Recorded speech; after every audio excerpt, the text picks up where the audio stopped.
Review petition है और इसके अलावा जो इससे मुतल्लिका जो पिटीशन है उन सब को जो है वो इकट्ठे सुना जाए और जो MPs डी-सीट हुए हैं उनकी भी बाकायदा जो है वो अपीलें जो है वो सुप्रीम कोर्ट में मौजूद है। और ECP ने यानी इलेक्शन कमीशन ऑफ पाकिस्तान ने उन 25 लोगों को डी-सीट किया इस बुनियाद पे कि उनके ख़िलाफ़ पार्टी के हेड की जो है वो डिक्लेरेशन है। पार्टी हेड ने डायरेक्शन दी उनको और उस डायरेक्शन पे उन्होंने अमल नहीं किया, लिहाजा वो डी-सीट हुए।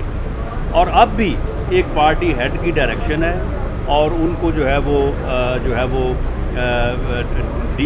उनको जो है वो उनका वोट जो है उसे काउंट नहीं किया गया।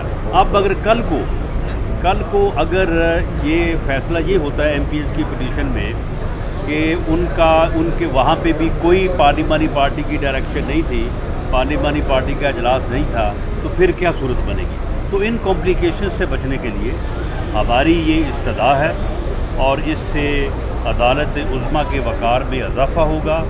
उसके ऊपर जो है वो तमाम सियासी जमातों का बल्कि पूरी कौम का जो कॉन्फिडेंस है उसमें इजाफ़ा होगा कि वो फुल जो है वो कोर्ट जो है उसका बेंच तश्कील दे और वो जो है वो इसकी जो है वो इस्बात करे। और वैसे भी इससे पहले 2015 की एक सुप्रीम कोर्ट की जजमेंट है जो कि 8 जजेस पे जो है वो मुश्तमिल है और लार्जर बेंच था, उसमें भी जो फैसला किया गया उसको भी पार्टी हेड के मुतल्लिक़ किया गया है। तो इसलिए ये सारी जो चीज़ें हैं ये सारी मिल के इस बात का तकाजा करती हैं कि जो है वो फुल बेंच जो है वो बनना चाहिए और उसके बनने से ही जो है ये सारी controversy for all time to come जो है ये रिजॉल्व हो सकती है। जी राणा साहब, लेकिन उनका एतराज़ ये है, वो ये कहते हैं कि जो फुल कोर्ट की जजमेंट है जिसमें 63A में पार्लिमानी पार्टी हेड की तारीफ की गई है वो दरअसल एक आईनी उसकी वायरीज चैलेंज की गई थी, उसकी इंटरप्रिटेशन नहीं की है। मैं थोड़ा सा अर्ज़ कर दूँ तो अगर इजाज़त हो। देखें, जो रावलपिंडी बार एसोसिएशन का केस है वो फुल कोर्ट ही थी और वो मुकदमा था जो आर्मी एक्ट में तरामीम की गई थी उनकी बाबत।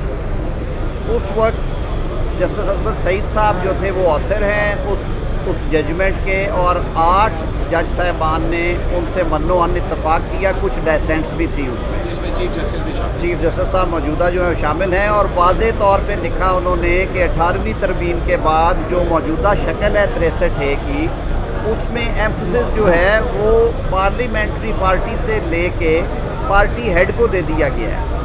एक और 5 रुकनी जजमेंट है जो कि मियां नवाज शरीफ साहब को जब सज़ा सुना दी गई थी तो उनके ख़िलाफ़ जुल्फ़िकार भुट्टो साहब ने एक पिटीशन फाइल की कि ये जो पॉलिटिकल पार्टीज़ एक्ट है ये तब्दील होना चाहिए, ये जो इसमें तरमीम आई है ये सेल्फ सर्विंग है मियां नवाज शरीफ साहब को फ़ायदा देने के लिए।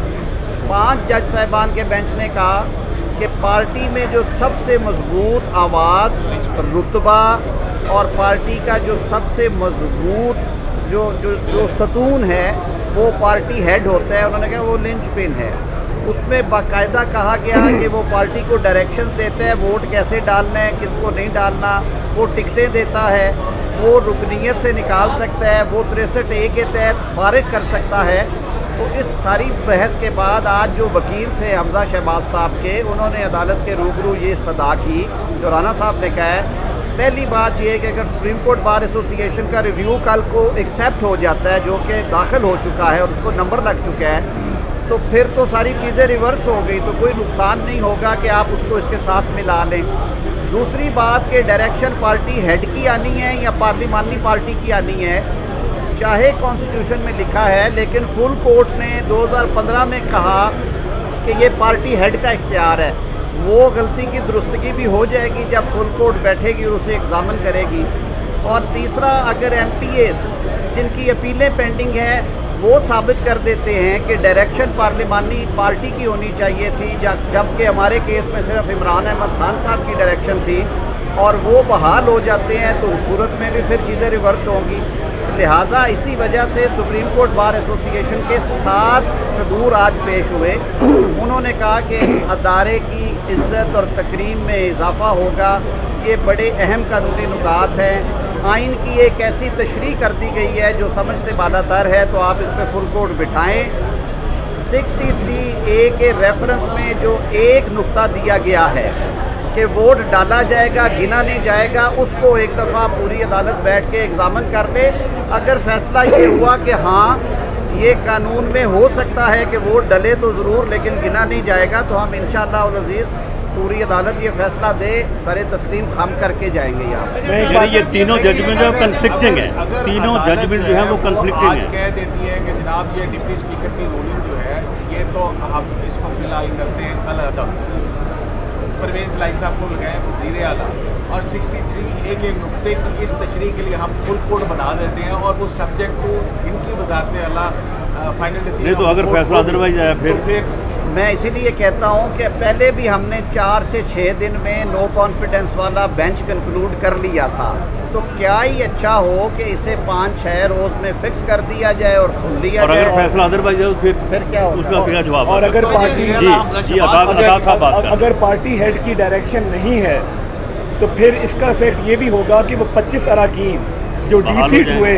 वो बहाल होंगे, और अगर वो बहाल होते हैं तो फिर इस रन ऑफ इलेक्शन की नौबत पूरी नहीं आएगी, क्योंकि हमजा शहबाज शरीफ 197 वोट इन 25 अरकान को मिला के ले चुके हैं।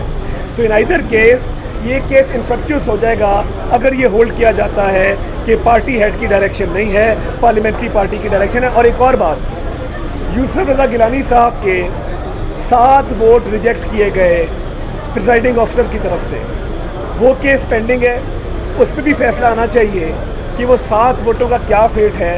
और चेयरमैन सेनेट का इलेक्शन था, प्रिजाइडिंग ऑफिसर ने किस रूल के तहत और क्या चीज़ें उसके सामने थी जिसके तहत उसने गिलानी साहब के इलेक्शन को 7 वोट माइनस करके संजरानी साहब चेयरमैन सेनेट बने। अच्छा ये बताइएगा कि जब राणा साहब अगर फुल कोड नहीं बनता, आपकी जी, इस्लाह जी। मुस्तरद हो जाती है तो आप शहीद होने का पॉलिटिकल बयानिया लेके अवाम में जी चले जाइए। हमारा ये जो है ये मुत्तफ़िक़ा फैसला है पूरे इत्तेहादी जमातों का कि अगर फुल बेंच तश्कील नहीं दिया जाता तो हम फिर इस प्रोसीडिंग्स का जो है वो बाइकआउट करेंगे और हमजा साहब जो है वो इस पर फिर पार्टी नहीं बनेंगे। डेप्टी स्पीकर साहब उनकी अपनी चॉइस है कि वो फैसला करते हैं, क्या फैसला करते हैं। जी नहीं कोई ये क्या- धमकी धौंस नहीं है। नहीं ये कोई धमकी और कोई धौंस नहीं है। देखें ये जो तीनों चीज़ें तारड़ साहब ने जो है वो क्लियर की हैं। अब आप देखें कि अगर ये चीज़ें जो हैं इसी तरह से